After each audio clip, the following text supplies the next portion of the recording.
జై శ్రీమన్నారాయణ. ఈరోజు ఈ వీడియోలో మనం కలియుగంలో కలిదోషాన్ని పోగొట్టుకునే సులభమైన మార్గాలు తెలుసుకుందాం. కలిదోష నివారణకు మహాభారతంలో ఒక శ్లోకం ఉంది. కర్కోటకస్య నాగస్య దమయంత్యా నలస్య చ ఋతుపర్ణస్య రాజర్షేః కీర్తనం కలినాశనం.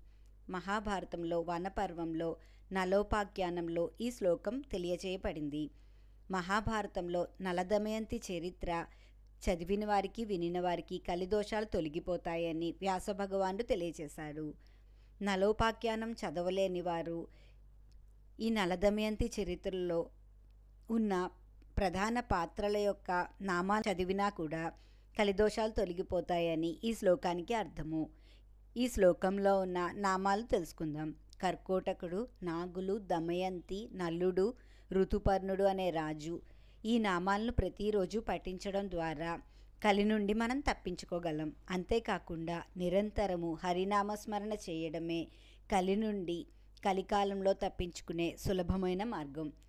ఈ వీడియో మీకు నచ్చితే నా వీడియోని షేర్ చేయండి, లైక్ చేయండి. ఇలాంటి ఆధ్యాత్మిక వీడియోలు చూడాలంటే దయచేసి నా ఛానల్ని సబ్స్క్రైబ్ చేయండి. ఈశ్వరి గుడిమెట్ల. జై శ్రీమన్నారాయణ.